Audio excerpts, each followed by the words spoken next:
My name is Squadron Leader Ruth Shackleton and I am presently the Team Manager for the Royal Air Force Aerobatic Team, the Red Arrows. The Red Arrows is the most famous display team in the world. Their full title is the Royal Air Force Aerobatic Team. It was founded in 1964 and it was a culmination of 3 different display teams. The team as a whole, it consists of 120 personnel, and that is made up of 9 display pilots, a commentator, photographers, logisticians, engineers, administrators, and we are fairly self-contained in order so that we can perform in over 10 countries around the world each year. Our display season begins in May and it continues till October. Predominantly our displays are in the United Kingdom, however we do tours abroad, and in 2013 we toured 10 countries throughout the Middle East in a period of 35 days. The displays are a series of formations and manoeuvres that last in the region of 20 minutes. The first half of a display is sweeping formations made up of 9 aircraft. The second half of the display is a lot more dynamic and a lot more fast-paced. And that's where you'll get the synchro pair and the mid-air manoeuvres that you almost think they're going to touch. We are famous for the display. People try and replicate us throughout the world. The pilots are indeed the very finest pilots that the Royal Air Force have. There is very few people that could fly in such close proximity at such high speeds. And so they are extremely professional in what they do, and it takes an awful lot of practice and dedication to get to that level. They've generally been in the Air Force up to 11 to 12 years. They have had to have flown 1,500 fast jet flying hours. They have to be above average, which sounds very ordinary, but I can assure you that it's the very best we have. My role in the Red Arrows is that I'm the team manager. That involves me being responsible for everything non-flying related. So if you can envisage moving a display team of this size around both the UK and abroad, it takes an awful lot of logistics and coordination. That is one of my roles. I am also responsible for the marketing and PR aspects of the team, and I also am the corporate liaison for all our corporate sponsors. It is a very broad role. No 2 days are the same. Some days I might be speaking to the royal household, other days I'm speaking to school children. It is from the strategic to the operations to the tactical levels, and it's a huge, very, very demanding role, and I'm very privileged to be able to do it.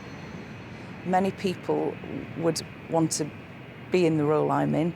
I take it extremely seriously, and I think it's a great honour to both represent my country, the Royal Air Force, and to be part of such a famous team that is renowned throughout the world.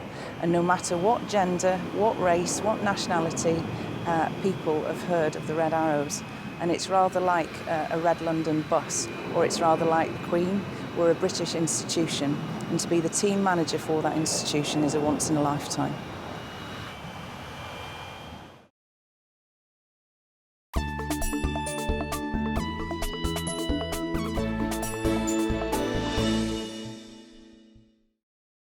I suppose my career to date has been quite unusual in terms of my gender, because I've normally taken on roles normally associated with men.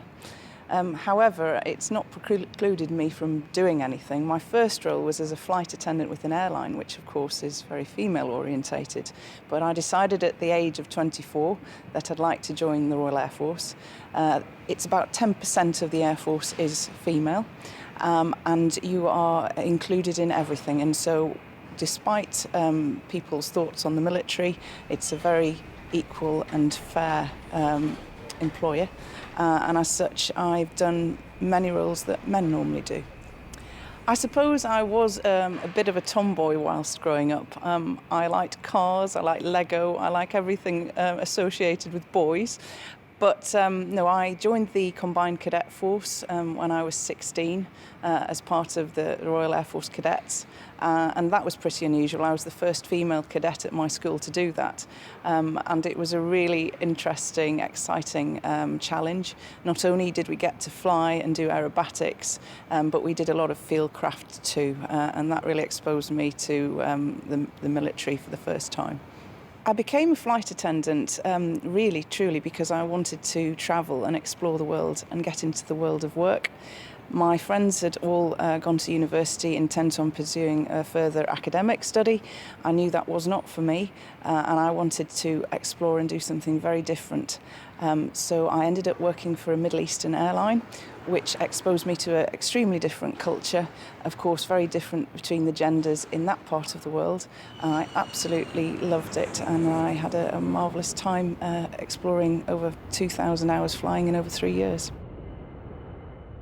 My lifestyle differs from that of my friends and colleagues in that by my age, normally you're settling down to have a family, you're maybe becoming a bit more stable, you're settling in the one region and area. Of course, my job, I've moved 13 times in as many years, and each job has been very different in a different part of the country or the world. And so you're rather like a hobo. You're like a rolling stone, and you never quite know where your next role is going to be. This is particularly prevalent in this role because we do a lot of displays all around the country and all around the world, and it necessitates me being the team manager to arrange that for the team. So I end up on the road a great deal. I go to a lot of meetings all over the country, and when we go on tour, I'm in the thick of it arranging that too. So you sleep in a lot of different beds and hotels, you meet an awful lot of different people, and I guess it's very much career orientated, my lifestyle, as opposed to some who've chosen to stay at home. I don't truly feel that there should be gender orientation in the job role you choose. I believe male and females have equally as many strengths and weaknesses. I feel if you're determined enough and you work hard enough and you set your mind to something bad enough, I think you can achieve almost anything. I never dreamt that when I started as a flight attendant with an airline that I'd end up being the team manager for the most famous display team in the world. I've never experienced any negative attitudes towards me in the roles I've chosen. I've always been taken as an equal. It is a male-orientated world, certainly in the military, but that's only spurred me on and challenged me further, because I believe that women are equally talented and can perform equally well in these roles, but you have to want it bad enough, and you've really got to do the business. And it's not always easy, because sometimes you face challenges, it's uncomfortable, your private life suffers, your home life, it's tiring, you're in dangerous situations potentially, but you've only got one shot at life and you've got to live it. And that's always been the way I've tried to live my life.